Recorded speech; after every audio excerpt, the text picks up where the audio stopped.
gara tajaajilaatti akkamitti dhuftan gara gooftaatti akka kanaan erga dhuftanii bara kufaatii maal mallattoon kufaatii faarfannaa dhibaa miti Israa'eel amma dhumaa booji'amtutti qalma qalaa turte mana qulqullummaa jalatti waldaa kiristaanaa keessatti tajaajiltoonni baay'ee danqaa kan ta'u waamicha ofii adda baafachuu dadhabuudha. Nagaa dura kufee miti siyaasa dura kufee miti dinagdee dura kufee miti jireenya dura kufee. Waldaan kiristaanaa Kiristoos biyya lafaarra dhaabee deeme kun ari'atamuun ishee kun maali? Waraabessi meeqa dhala? Saaya meeqa dhala?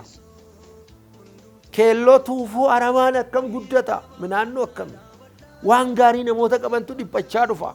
Namoonni tokko keessumaa bara kanaa waldaan heddumaa jiraachuun isaa kuni akka injifannootti, akka guddinaatti, akka milkaa'inaatti, dhugaatti immoo Waaqayyo bara kana dhaloota kana wajjin hojjechaa jiraachuu isaatti kan lakkaa'an jiru. Yoo lallabde namaaf lallabde, yoo raajje namaaf raajje, yoo seexana baafte nama keessaa baafte, yoo jireenya jiraatte ofiif jiraatte. Kan sitti hafu jireenya keeti. Isin akkamitti ilaaltu ari'atama waldaa kiristaanaa kan durii fi kan ammaa kana? Yeroo tokko abbaa kootu suuqii tokkotti na ergeetu dhagaa baatirii bitii kottu naan jedha.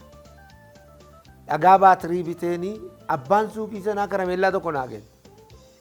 Karameellatti afaan buufadheen dhagaa baatirii achirratti irraanfadhee fiigee gala.